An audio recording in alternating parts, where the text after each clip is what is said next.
All right, well, give it up for Landon. Awesome. Okay, cool. Where are my film people at? Just so I know who I'm representing. Where are you at? Oh, okay. What about this side? I literally can't see this side. Okay, whatever. Step to the right. What's that? Step to the right. Am I right? Yes. Is it good? Yep. Okay, I move around a lot, so I hope that won't be a problem. I have a problem with going over time on my presentation. So my goal this time is I'm going to be under time. So you guys got to keep track. I'll keep track of myself. But anyway, so how many of you are into music? Listen to music? Awesome. How many of you have like written music before or done stuff? Okay, some of you I'll be paying attention. I wanted to embark on my last project of freestyle with something that would allow me to spend as much time in my room, alone, not talking to anybody, with all the windows closed as possible. So, I give you the screen scoring project. I wanted to push this skill of mine that I haven't put a lot of time into recently because I've been focusing so much on film. And the screen scoring project, where I am basically taking 3 different genres of completely different films and I'm scoring over them so I can practice my skills in different types of music. And what you're going to see through here is I'm going to tell you a bit about each of the genres that I explored, and then I'm going to tell you about how I did it. And I'm going to try my best to explain it in terms that we can all understand, because I know we're not all music people here, but I'm not too big of a music theory person myself, so maybe that will allow me to explain it a little better for y'all. So, first guy, this is James Horner. He is a composer who does a lot of heroic and intimate scores. So he does things like Titanic, where you have the beautiful love between the characters, but you also have this big spectacle of the ship. Or you have things like Avatar that are large spectacle worlds and fantastical visuals, but you also have the character relationships between people in the Na'vi world and in the human world. And you can see that through a lot of his films. Not his films, the films he scores. One of the things I noticed when I listened to a lot of James Horner scores is he uses a lot of French horn and piano, because I think they have a very warm tone to them that allows his melodies to carry. And his melodies, I've noticed, tend to be very, very minimalistic. So he doesn't do a lot of sweeping, crazy movements with his melodies. He keeps it very simple, and it allows it to have a warm feel that also carries itself very well. And when I filmed this scene, I wanted to be able to film it. So I actually did have to go touch some grass, unfortunately. I couldn't spend the whole time in my room. I brought my friend Justin and his friend Justin out to, yeah, they're both named Justin. Also, just for your reference, I didn't do this. This is them. This is small Justin on the left here, and this is big Justin. Now, I know you're wondering, why is big Justin shorter than small Justin? I don't know. That's just what they told me. So that's, just for your, I'm going to be talking about them, so it'll make sense. I created a storyboard for this scene out in the West Wind barn around sunset, so I can make this super epic and personal-looking martial arts scene that they had actually practiced right beforehand. And a lot of the credit that I give to the epicness of this film is to these guys for doing such an awesome routine, because I couldn't have done it without them. So big thanks to Big and Small Justin. The process for making music is not very linear. For me, at least. So, as much as I'd like to take you through the process and show you how each of the steps work, it is kind of a lot of throwing stuff at the wall to see what works and adding stuff in. I'd compare it to almost mixing paint to get the right color you want, where there's not really a linear process of like step 1, step 2, but it's like, okay, maybe it needs a little more green and now it needs a little more this until you get it exactly right. So, I'm just going to show you the final score on the screen and kind of explain to you how it works. First of all, how many of you have no idea what you're looking at right now? Just as a little test. Okay, so like 2 of you. Who is out here? Okay, basically what's happening here is this is a MIDI score. This is MIDI. I actually don't know what it stands for. But up here are like the high notes, and then here are the low notes. And then each of these different colors represent different instruments. So you can see an ascending line here going up, and then you have like a sustained brass line up here. That's pretty much what's going on, so I can explain this a bit. So first thing is I noticed James Horner uses a lot of piano, so I had a little piano line to introduce our character in the beginning and to introduce little Justin. And I moved it to the string section when I wanted to expand the scene to both the characters. So that's when I introduced the heroic melody. remember I was explaining how James Horner likes to use simplistic melodies? This is the melody that I came up with. It's literally like four notes. And I think the chords that I added underneath them is actually what allows this melody to carry itself, even though it has that simplicity. And then later, I brought it back down to a very small, intimate piano when we have a little scene between them. And then we have this huge section. This was really, really hard. Like, James Horner has this very iconic sound that is epic and also warm. I don't even know how to explain. I couldn't explain it to you. I would just have to play it for you. But that's pretty much what I'm trying to create in this section here, where I move the melody, as you can see here. This is the melody. I moved it to horns. I also moved it a little bit to the wind section. This is the woodwinds. And it allowed it to have a pretty cool sound. So now I'm going to share that with you guys. This is starring Justin Ding and Justin Hung, assisted by Emma Beaton, who helped me film. Where's Emma? Where are you? Thank you, Emma. Are you out there? I literally can't see. If there's a giant light above you guys. Here it is. I'm going to go full screen for y'all.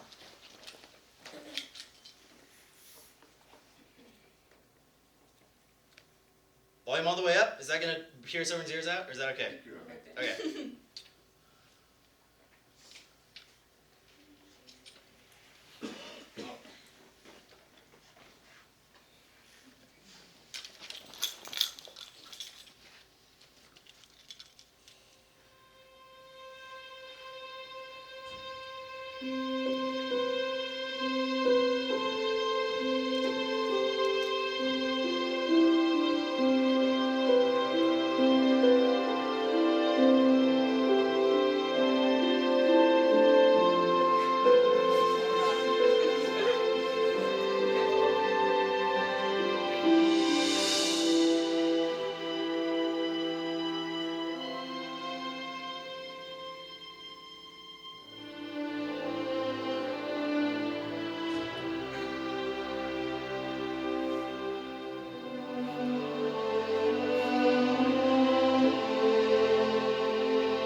Why were you guys snickering over there? What's funny?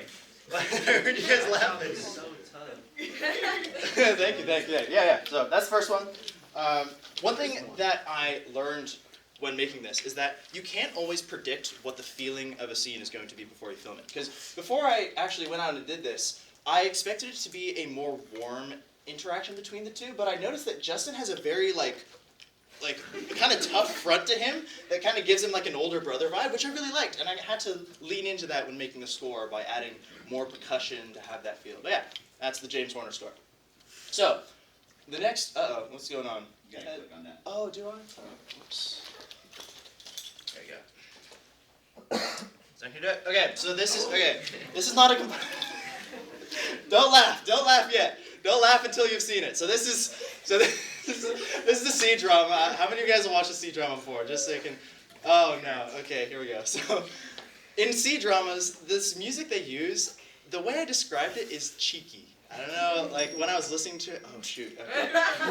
It's okay, we'll go fast. So it's very cheeky sounds, so a lot of the sounds they use are kind of funky. Like they use a lot of tonal percussion, so your xylophones and your glockenspiels. You got a lot of reed woodwinds. The reed woodwinds are the ones that sound more like, okay, that's a terrible impression, but they use a lot of pizzicato, also some silly sound effects. I have one sound effect in there, see if you guys can notice it.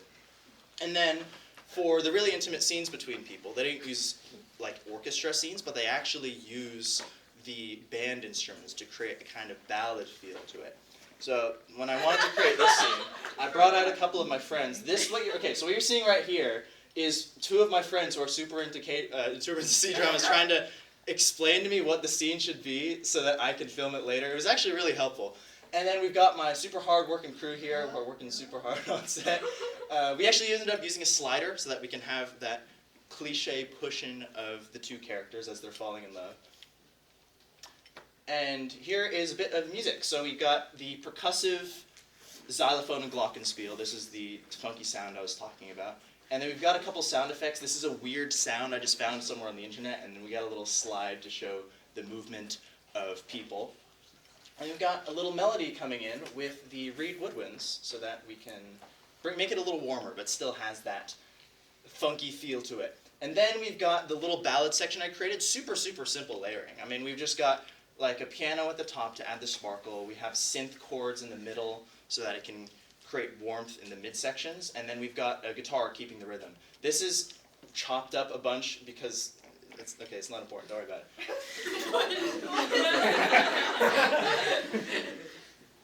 This is not important. I just like the spelling. I wanted to share it with you guys. But this is the video.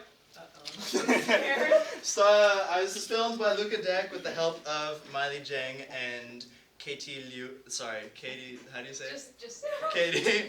And then we've got starring myself and my friend Karen. Here we go.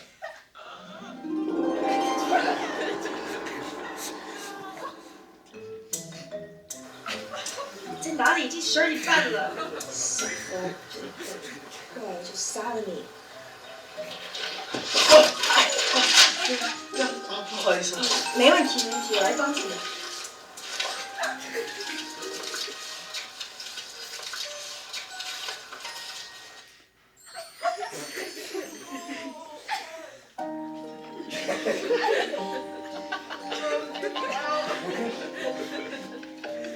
这是谁啊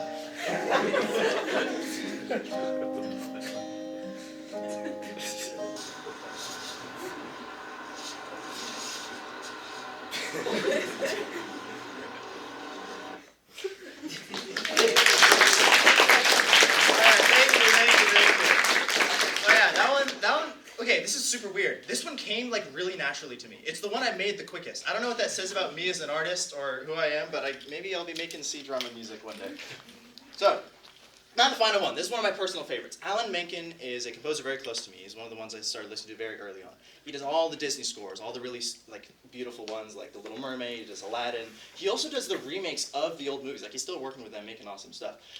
What you'll notice with Alan Menken scores is they have super sweeping soundscape. They should fill the room and fill you with joy and wondrous. I described it as wondrous and romantic. I mean, if you've watched any Disney movie, you know the kinds of feels that it gives off. There's a lot of moving parts. What you'll notice is when I go to the next slide, there's a lot of stuff moving everywhere because he wants to create that thick sound that is in the wondrous feel he creates. And you'll see a lot of rising melodies as well, because I think there's a sense of optimism to a lot of Disney movies. And the rising melodies that you see in here will represent that.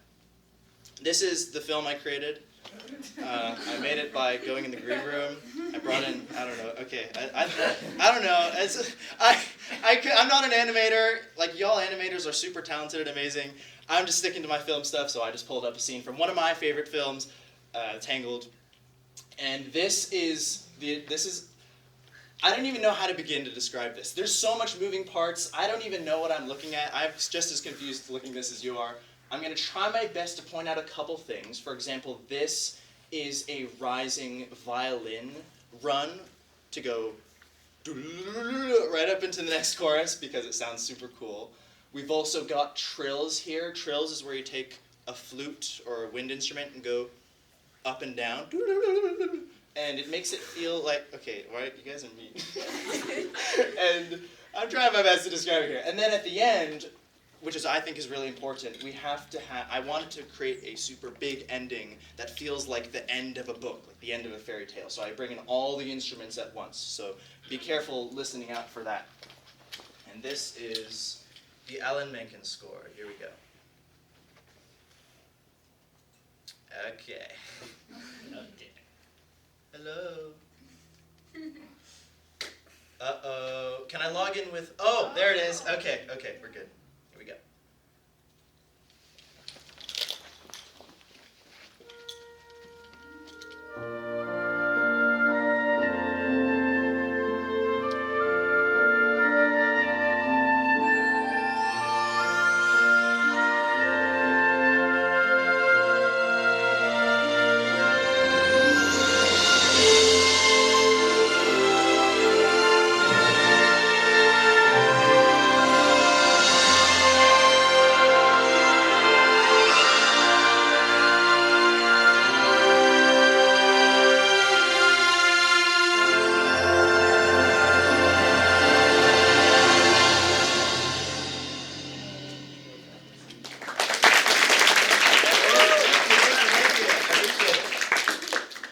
These are the 3 values. Oh wait, one more thing I just want to talk a bit about this last one before I, oh no. Okay, I want to talk about this one just before I go.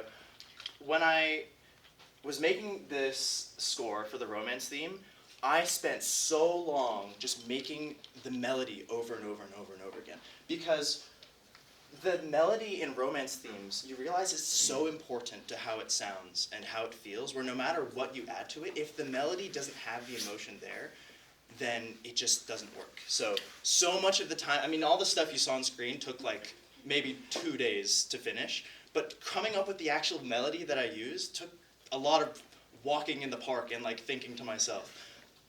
And another thing, just one more thing, when you are making art, I urge you guys, do not compare yourself to a professional version of what you're doing while doing it.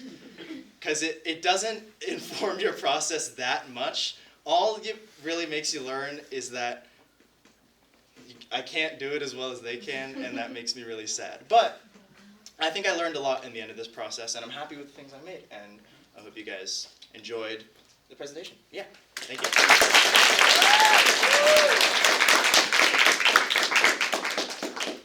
All right, we got 2 questions from Steven. Go ahead, yeah. What was the most fun part of this process? The most fun part? What was the most fun part to you? The K-drama, the C-drama.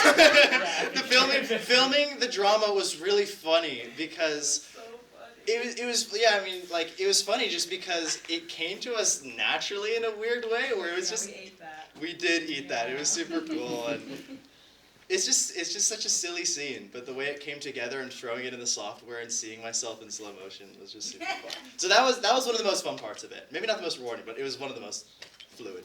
Yeah, go ahead. I know this is like a huge like undertaking, but could you compose my future movie in like 20 years? In 20 years? Yeah, like, I'll be alive in 20. I mean, you stay in contact with me, I guess. Yeah, I'd totally be up to it. all right. I might pursue music. I don't know. I'm not sure yet. We're still figuring things out. I think I saw over here. When you were doing the music, did you like have the video up in like the same software, or did you like have to like constantly like look back and forth? Oh, you can drag your movies into the software. So you just have it play at the top, and then you can. Into Pro Tools? I use Logic Pro. It's like the Apple version of Pro. I think you can do it in Pro Tools as well. You just find a way to drag it in, and you can have the video on a different monitor. So when you play it, it'll play exactly with it. Exactly, you can do that. In Pro Tools. Mm-hmm. Yeah. Good. Did you use a keyboard? Oh, what? Did you use like a keyboard? I used 2 keyboards, one for typing letters and one for music. So yeah, I did use the keyboard. That's how all of the stuff was laid down. I mean, if you look at, let me go back a little bit. I mean, if you look at this stuff, this is all laid down by keyboard. So I'm playing all of these individual parts and recording them with the keyboard so they can all layer together. That's what you're seeing here. This is like, imagine this is like the lower part of the keyboard and this is the higher part of the keyboard. That's kind of what's going on there. But yeah, let's go over here. How long have you been doing music and like learning music theory? I haven't like taken formal classes in music theory. I've been listening to music critically since I was like 3. I mean, I picked up my first John Williams album when I was 4, and I'd listen to that over and over again. And it's just kind of been a slow process of figuring things out and having fun with it. But yeah.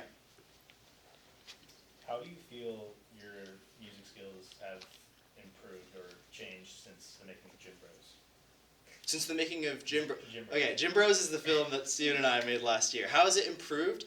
I think I've gotten way better at writing melodies and layering orchestration, because those are 2 big aspects of making music, is figuring out your melodies. Yeah, Mr. So yeah, I highly recommend you bone up on music theory, because that's what's going to get you respectability within the music industry. When you start talking to people and bringing in music theory, Lydian mode, Mexolydian mode, whatever, all this stuff, people will put you at a higher level. Oh, I mean, I have a little theory. Like I talked about how on the James Horner score he uses secondary dominance, which is Good. like a... Keep going with that. Yes, I got you. Yeah, When totally. people talk about augmented fifths, that kind of thing, you should know what they're talking about. Yeah. Maybe I will when I go to college. If you could do one more project and like one more scoring, so yeah, that was cool. What would you do it for? Like what kind of media? I was going to do a 4th one, but I couldn't do it. And I wanted to do a Hans Zimmer type score. You guys know Hans Zimmer? Yeah. A lot of you know Hans Zimmer. Problem is, Hans Zimmer works like half with hybrid, like electronic instruments, and half with orchestra. But I am mostly familiar with orchestra. So I went in there, and I was like, I don't know what I'm doing. So I just kind of like doubled the length of this one to make up for the lost time that I did for Hans Zimmer. But that's kind of what I do. I would want to explore hybrid instruments more, because that's used in all films everywhere. So expanding my repertoire to that would be really useful. So thank you for bringing the point up that music makes people feel the story rather than just see and understand the story. Yeah, It's totally. very, very powerful, and you pointed that out very, very well. Oh, thank Bravo. you. Appreciate it. Good job. I'll take like one more. I have a question. Yes, go ahead. I just want to know how you feel about Trent Reznor's movie scores. Trent Reznor, can you name a movie? I haven't seen. What? What? Are you serious? Yeah. Okay, I'm gonna let you go discover that. Okay. Because you're gonna be blown away with what he's doing. Okay. From 9 Inch Nails, the band. Mhm. Okay. I feel like I'm losing They're points really with Miss P right famous. now. This is really terrible. Okay, so you need to look up Trent Reznor's soundtracks. I will. You have to remind me though. I will Yeah. definitely try. Because I'm so great at that. Thank you. All right, thank you very much. Thank you.